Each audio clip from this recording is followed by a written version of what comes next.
Alright guys, we are going to be reacting to why I left the UK for Russia. I will never go back. Interesting. We're going to see what his opinion about that move. Let's jump in. I'm a British guy living here in Moscow, Russia. Have I lost my mind? Have I gone completely insane? Well, in this video, I'm going to tell you why I left the UK in the first place, why I chose to come to Russia, why I stayed in Russia, and why I will never go back. Hey, that church in the back is gorgeous. In the UK. Gorgeous. Let's go. And just so you know, I'm not BSing. That down there is the Kremlin, the reddish building. You can see the frozen Moscow River there. That is the Cathedral of Christ the Saviour. As we come across the bridge, I'll show you where we're going to head. As I spill the tea, we're going to head down the riverbank that way towards Gorky Park. Beautiful day here in Moscow. So question one, why did I leave the UK in the first place? And I've seen a lot of these videos of people saying they're leaving the UK, and it's often because they believe the UK is a terrible place, it's falling apart, it's collapsing. In my case, it wasn't anything like that. It was more my own personal situation. I was a teacher and I wasn't really happy with where my career was going. I'd reached the top of the pay scale, and from there, when you get to the top of the pay scale as a teacher, you just get kind of yearly pay rises based on inflation. So I was never really going to get ahead in life. And I saw these people online, you know, making money from their laptop on a beach in Thailand, and I thought, they're no different from me. I could do that. So I decided to quit my job as a teacher in the UK and go traveling around the world as a digital nomad, making money online. Now, I'd been working for a few years as a teacher, so I'd saved up a year of living expenses, and I was going off hopefully to travel in cheaper countries. And my plan was to learn a new skill. I was going to learn digital advertising and copywriting and make money doing that remotely. That was back in the day. Unfortunately, as a 28-year-old guy traveling around Southeast Asia, there are far too many distractions, too much partying, too much surfing. Yeah. And I didn't really use that time productively. And after 9 months, I was almost out of money. By the way, apologies if there are any inconsistencies in the audio. The battery on my wireless microphone was fried by the extremely cold weather. I think it's about -15.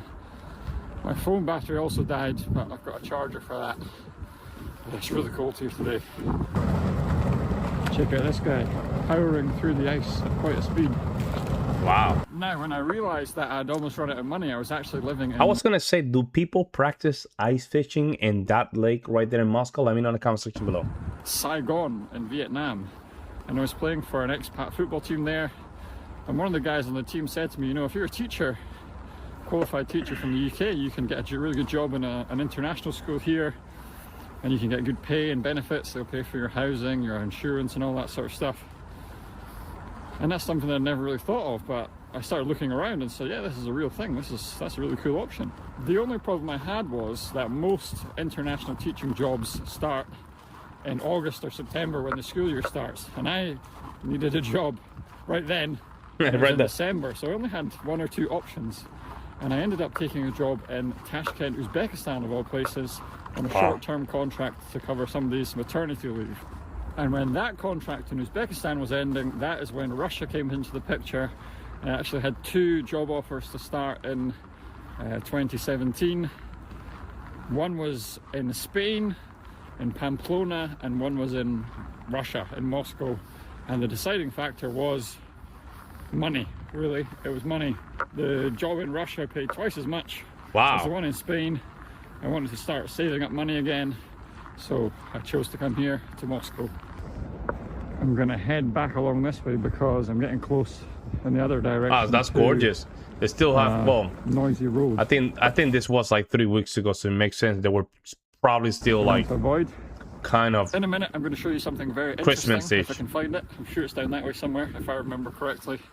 Well, that's the first 2 questions answered, isn't it? Why did I leave the UK in the first place? Why did I come to Russia? The next question is, why did I stay in Russia? So I stayed in Moscow for a few years because I was having a really nice life.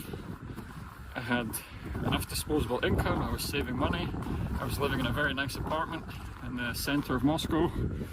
I was able to go out multiple times per week with friends, I was going on lots of dates, I was having an active social life. I had everything really taken care of. My job in the school was actually much better than in the UK. It was really relaxed compared to the UK system. So yeah, those were the main reasons. I just had a really nice quality of life. And actually it was the kind of quality of life that I dreamed of when I started my teaching career in London. I always thought, oh, London would be really cool to live in if I had enough money not to live in a house share. I was living in a house share with like 4 strangers. Yeah, my own flat. Very similar to New York City. I was teaching music, I remember, in New York City. And I was living like with 5 people, man. 5 people. And I remember I used to work with people that graduated from Juilliard, Manhattan School of Music. These are top-notch school, and I was making more than them. That was a wake-up call. That was a wake-up call. Center, and I could go out and go to nice restaurants and go to nice bars and do nice things. This would be really great. And finally, in Moscow, I was actually able to do that. We're in the grounds of the Tretyakhovskaya That's very nice, right? Art Gallery. That's what that big building is there. And the interesting thing I wanted to show you is around here, I'm not exactly sure what it is, but it's like seems to be like a graveyard of statues. And that's Lenin. Interesting ones here. You've got Lenin here, who we see quite a lot, of course. Do you know who this is? Marx. Without reading, that is Karl Marx. And very interesting. A lot of them. It's just down here. Who's this? This is Brezhnev, former leader. That looks like another one of Lenin there. But who's this? Stalin. The one on the left is Stalin. Yeah. Subject of a statue. It's none other than Mr. Joseph Stalin. Unless I'm much mistaken. Seen better days. Yeah, it is Stalin, it says behind. Right, back to the scheduled programming. So I stayed here partly because it's a very nice lifestyle for me. But a bigger reason than that was meeting my wife. I think we met in 2019. We've been together ever since. We got married in early 2022. Good. And that's of course a big reason, but it's even more important than you might imagine, and I'll explain why. I should mention that my wife is Russian, just to clarify that, and I'll explain why that's important. The first major reason why my wife is a massive factor in us staying here is that my wife has an elderly grandfather who needs care, and my wife is one of the people who looks after him and makes sure that he is able to live. I think he's like 91 or 92. And you know what? In the Western world, we have really messed up that community commitment. You don't see that often anymore. You don't see that often. He's got dementia. He's pretty much bedbound. So damn, man. We're not going to just abandon him. Yeah. And not okay. Go off and live the life of Riley somewhere else while he lives a terrible life here on his own. So that is a major reason, a moral reason. I think everybody with elderly relatives could understand that reason for living here in Russia. Now that is the art gallery I was telling you about. I could stay here all day. This is just beautiful. That's beautiful. That's a pretty cool job. You do get a lot of hate as a foreigner living in Russia, especially if you make YouTube videos from people elsewhere saying, you know, what a terrible person you are. To me, that's a very privileged point of view, thinking that everybody can just up sticks and move whenever they have some sort of disagreement with a government. I mean, I would say, for example, how many people do you know in the United States or the UK who emigrated because of the Iraq war, where 1 million Iraqis were killed?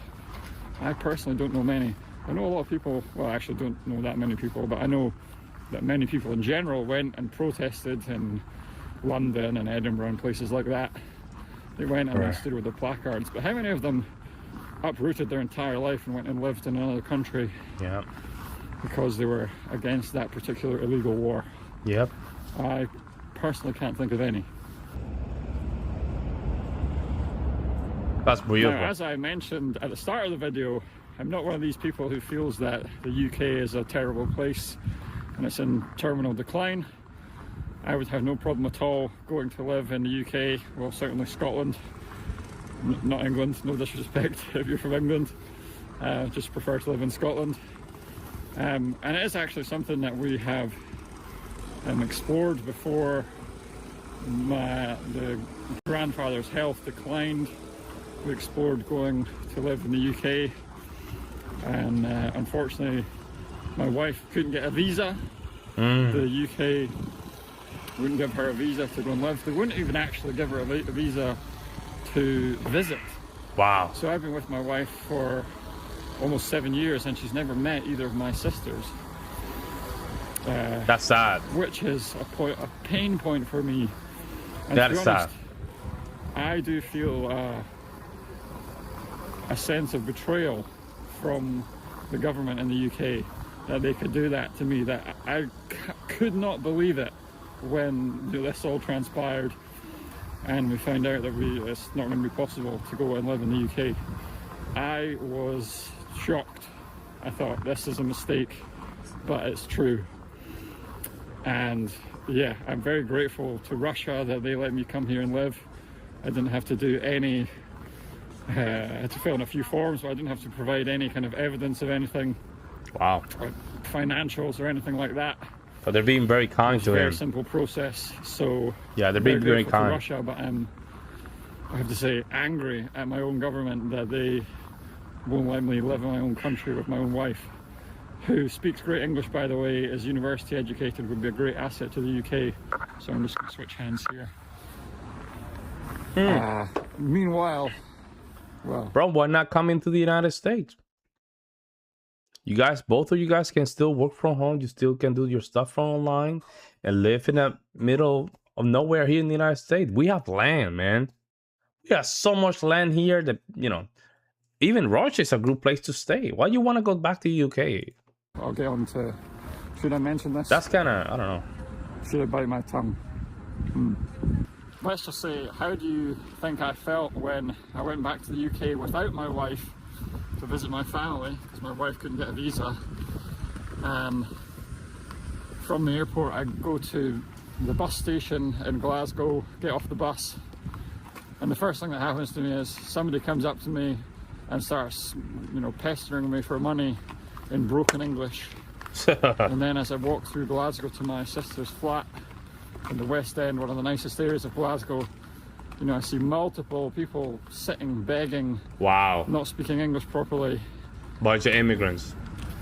And that is tough to swallow. That's tough to swallow. You have to start asking. Thinking about this, guy, I don't know if you guys know this, but Scotland, they voted for a referendum, I think it was more than 10 years ago. It was way, way beyond. I think almost 15 years ago, to just separate themselves from the UK. Now, I don't think that sentiment's there anymore. But just to see that, how they were supposed to want to separate from the UK because they were Scottish, all of a sudden they just allow a lot of these people that cannot even integrate to their own society. It just tells you a lot about people's incompetency to see that they're the one at fault. That's my opinion. That's my opinion. You know, how did you get in? Is what I was thinking. How did you get in? You're not offering anything to society. And this, my wife, it's because they're for certain countries. They are for certain countries, and if you are for certain country, they just simply allow you to come in. But because you're Russian, see, if you're Russian, no, you cannot come in. So much. We want to have kids in the UK, boost the birth rate and all that sort of stuff. Yeah. Well, the government says no. To me, sad, it's just completely wrong. And as I said, it does feel like a total betrayal. I'm sorry if I'm boring you with these shots. No, it's good. No, keep it going. It's good. I love it. I hope this is doing it justice. As yeah, keep it going. It's very good. Where we started. And that is my story. Why I left the UK, why I came to Russia, why I stayed, and why I'll never go back. Although never say never. If they let my wife in, I'll go back. But until that point, no chance. I'm not going to leave my wife and live somewhere else. That's crazy. I hope you enjoyed the video. Please like, please leave a comment. I'd love to know what you think of my story. Especially interested to know what you think of them, of the UK government not letting my wife in. I think it's a complete disgrace. But then I would say that I'm biased. But yeah, I'd be interested to know what you think. I'll see you on the next one. Cheers. Yeah, I think I have something to say here, right? I do think that some of these countries, they need to really revise who are we letting in, especially in the Western side of things, right? We are allowing too many people that cannot even assimilate to our culture. They come here and they simply cannot assimilate. They cannot assimilate. They bring whatever culture they have over there in the middle of nowhere and just bring it here, and they bring all their bad habits. But you cannot bring here a Russian. A Russian can literally assimilate. They're European. They can assimilate to our culture. They can still be Russian, but they can assimilate to our culture. They can respect our way of life. They understand our system, but somehow we can't do it. I understand where this is coming from. I do understand. And this is something for a lot of people to understand from that side of the world. Right? We have a huge problem here in the Western world when it comes down to migration. Learn from us. Learn from us. That's all I have to say.